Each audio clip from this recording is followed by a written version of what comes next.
Hey, welcome. If you're new to the channel, my name's Elliott and you're watching Rickety Ski Reviews. Today, we're going through and just answering your questions and comments. So without further ado, let's just jump into it. But first off, if you want to support this channel, we are able to remain independent by one, our Patreon team over there supporting us, which I really appreciate, which is honestly what helps kind of get me through the off-season months. So I really appreciate everyone over there.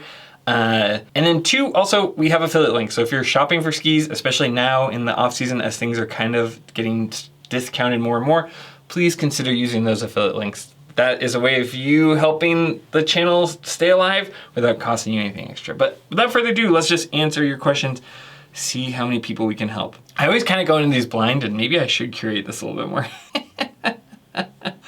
All right, first question on my Headcore 118 Ti ski review. Quinn You Dragon 1 says, thank you for the review, Elliott. Just curious why you chose such a long ski. What is that the only size they had available for dumping? And I think that might be a translation thing. Or did you choose those for a certain reason? Thanks for all the content. What size are these? My memory's fuzzy. Oh, they're right there. What did I ski those in? I skied those in a 191. Oh yeah, well, I mean, it's a designated powder ski. That was my choice, actually. I like skiing them in that length. It's changed over time. Earlier on, I would ski powder skis, like high 180s, mid 180s, and I skied my daily driver in 176, which is like this Atomic Maverick here. But honestly, part of the reason I think I crashed was because these are too short. It's fun to have shorter skis, especially if you're only carving, but when you have an all mountain ski and it gets into like mixed conditions, not having enough tip can cause issues. So I've honestly kind of changed up how I pick my lengths. Some of it's just personal taste. Some of it depends on the build of the ski. But for me personally, I like 180 to 184 for daily drivers, and then high 180s for like light powder skis, high to mid 180s, I guess, and 190s for like designated powder skis. I just feel like if I'm gonna get that width, I'd also like to get the length and make the most of it. They usually splay earlier too, so there's not that much of it touching the ground. It's a personal preference, it's a style thing, but for me, as I feel like over the last few years, skiing way more than I did, when my kids were young, I just feel more comfortable on a longer ski. I also like having enough tip in front of the ski that I can flex and get a feel for it. And it just depends too. Like there are some skis like the Pisteworks series where it is very sensitive, kind of for a different reason. Because it's kind of got all of this camber and it's kind of got this like trampoline platform, you really want to make sure you're in the middle of that trampoline so you're getting the full spring and bounce. So for me, like I tend to size these up. I really need at least a 180 centimeter for the Pisteworks line. And then similarly, for like an Atomic Bent, Atomic Maverick, things that splay early, but especially like a DPS Whaler, I like to size that up because there's early splay and they're really forgiving in the trees, and I just want more platform because that one I tend to size up as well. So some of it depends on the ski, your personal preference, what you're using it for, but that's why I chose the 191, especially in the Headcore, and I'm glad I did, because it was so much fun. All right, up next, Dr. Watcherman, one of our YouTube channel members, which is also like thank you for you guys for your support in Patreon. I tend to try to tell people to go to Patreon, but I also what am I gonna split hairs there?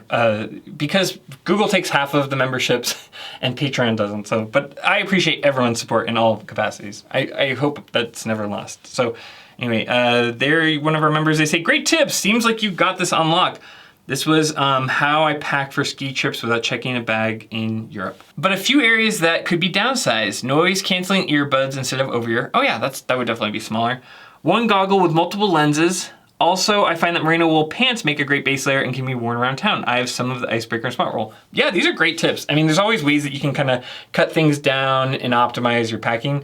For me, I have to just ride that balance of okay, I'd like to have different base layers for my pants so I'm not in the same pants I was in all day. I can shower, go walk around town. But yeah, you can totally pick and choose what things you cut down on. The one goggle with multiple lenses is really smart, and I always feel foolish when I'm packing multiple goggles. The reason I do that actually isn't so much to just dry out the lens, and you could totally just do with one set of goggles. It's really unnecessary. You have to pick and choose what fits in your bag. But I actually like being able to dry out the foam. There's nothing worse than hanging up your goggles to dry and they don't dry fully overnight, or God forbid you just forget to unpack them. and having that wet foam touch your face, oh my God. I'd rather just like alternate and have 2 sets, or if something breaks or something goes wrong, right? But that is a good tip, and you totally could do it with just 1 pair of goggle frames. Okay, Directwist2 says, question, if you ski the Remedy, why don't you opt to go with an Atomic Ultra over the Prime? Great question. I'm gonna have a full video on my ski boot situation this winter because it's very complex and I don't wanna just, you know, rush it all in one place. But the short answer is that my foot is kind of in between sizes where it can do a Prime and a Remedy. Hawx Ultra just didn't feel quite as good as the Prime. I will say that I'm probably at the edge of being able to use the Remedy, and the Prime is probably what's more optimal. Some of it too is like the Prime feels really good with the zip fits, and you are right, the Remedy probably, I don't know, there's a lot that goes into it, but that's a great point. And you know, I also like tried the Ultras and the Primes a few years ago. Maybe things have changed. But anyway, that's just kind of what feels the best to me right now. But again, I will give you, I promise, like a much more in-depth answer when I put out that content reviewing those boots. I'm gonna have boot content for Atomic Remedies, Atomic Hawx Prime 120s, because they did change them. Those little things, but yeah. Zip Fit GFTs, Zip Fit Freeride I've already done, but it gets incorporated, and the Head Caliber 120 BOA 2s. I have a lot to say about that. And I finally got a full season on BOA, so you can look forward to that. I've got a lot to say about that. Okay. Old Mid says, I'm looking for a ski to complement my Montero AR's 175mm. Ooh, those are nice skis. Good taste. I like how this comment's starting. I'm 6 foot 180 and an advanced skier. I ski 10 to 15 times a year, but that number will go up next year. I ski Vermont, Maine, New York mainly. I'm looking for a ski that can handle snowy days, soft snow, spring crud. I'm leaning towards the Enforcer 95, but I'd consider the Castle Paragon 93, those are nice, Mantra M7, Blizzard Anomaly 94. I mainly ski front side, but can ski anything. I'm looking for an off-season deal. I like the Paragon 93 and I like the Anomaly 94. I think that the M7 probably has a little bit of an advantage when you're looking like specifically for a spring crud cutter. But yeah, you're on the right track. I would maybe look like Enforcer 99 and M7 Mantra. I've only demoed the Enforcers and various Storm Riders. The Storm Riders just felt like wider carving skis. Fun, but not functional enough and not enough flow. Which would you suggest given the data or others? Have you tried the new Storm Riders? Because they've changed a bit. 2026 Storm Rider 88s are pretty different. So maybe check those out. What would I try for a spring crud cutter? Yeah, Enforcer 99, I mean, just, I'd really, if you can, demo an M7 or Enforcer 99, because they really are both good crud cutter skis, but they kind of support different ski styles. So it just depends. I would demo an M7 Mantra or Enforcer 99, especially being on the East Coast, they're pretty damp as well. What I would mix in there, seeing as you already have some Montero ARs, so you don't get too much crossover, I would sprinkle in, and again, I saw some comment being like, oh, well, Elliott only likes the stuff where they send him stuff. Nordica has never sent me skis, but I really enjoyed the Nordica Unleashed 98CA. I think that would give you variety from your Monteros and is like a really nice off-season ski. So check out that, and I like that kind of carbon, springy top sheet blend with the fiberglass. You could also check out the, I'm still shooting the review, the Volkl Mantra 88. I like that a lot. I just think that that would have too much crossover with your Monteros. But for off season, I've been skiing and I put a lot of mileage at the end of the season onto the Volkl Mantra 88s and with those new Griffin X bindings. And I was really impressed with those. But probably M7 would suit your needs so you don't have quite as much crossover with your Monteros. And those are great skis. If you get a chance, not that you need more skis. But I tried some Montero ASs while I was in Europe that I really liked, and there will be content for that. I'm so behind. It was such a short season, I was like, ski, ski, ski, ski. All right, now we're working through the backlog. So you guys will see that. I always feel weird being like, oh, it's coming. Oh, it's on its way. I'm working as quick as I can. Okay, next question. All right, on my traveling hand wash, they don't have washers and dryers where you stay in Europe. Yes, normally they do. Like when I've stayed at Chamonix or there's like laundromats where I'll just go and wash my clothing. That is way easier than what I did. I had to hand wash just because I was in St. Christina. There was really no laundromat in that smaller village. And I was about to travel for a long day going all the way to Switzerland. And like each day I was in Switzerland. Switzerland was kind of expensive, so I kind of held my breath and went to the next spot, went to the next spot. I bought a bunch of groceries in Italy, brought them to Switzerland, got my free breakfast at the hotel. So I just didn't have enough time at future spots. It was right halfway through my trip, so I just really needed to get it washed to get through the other half of my trip without like having my clothes smell gross. So ideally, yeah, just use a laundromat, but that's kind of just the scenario I was in. But it was nice because the, technical clothing and the wool did really well with drying easily. So I was trying to kind of highlight that, one of those benefits of that kind of clothing. I really like the Ibex stuff. I don't have any deal with Ibex, but that was kind of the one like, oh man, I wish I just had a closet full of Ibex base layers because that was my go-to all year. Okay, this will probably be the last question. Michael Asjian on my Pisteworks 89 video says, how are these compared to the Atomic Maverick 88C Ti?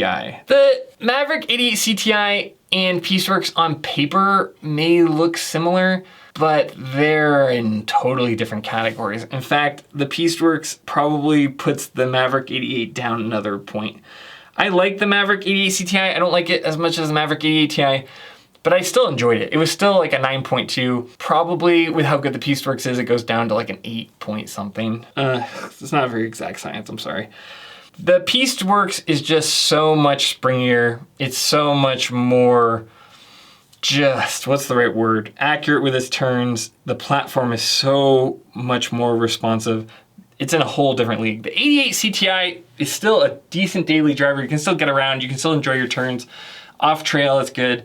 But I think that if you're more dialed in with your carving, or if carving is more of a priority, the Pisteworks 89 is the best platform I've been on to date for that kind of turn. If you're looking for like damp and like really smooth, yeah, then look at like a Stockli Stormrider or Monero, whatever. But if you're looking for spring and how much energy and how can I push my skiing and my carving into that next turn, the Pisteworks 89 is unlike anything else I've ever skied. And honestly, like DPS was nice enough to share it with me, but like I just really like the ski. I don't even have like an affiliate percentage set up with DPS. I don't have affiliate links set up with them. I have some, I guess, for Evo, but they're almost sold out. I really am just passionate about the ski. I thought it was well made, it performed well. I know it's not cheap, but man, I love the Pisteworks 89. The other comments I saw was like, oh, well, it was just soft snow.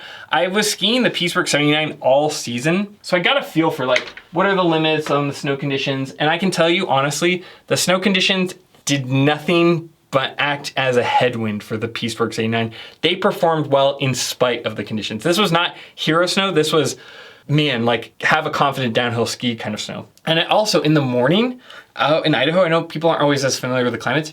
It gets dark and cold. That stuff was firm first thing in the morning and then got soft. So it's just a lot of variable conditions. If you ever skied Mount Hood, you might have like an inkling of what I'm talking about. But I skied it in all different conditions. I skied the Pisteworks 79 all year long from January, like all the way into the spring.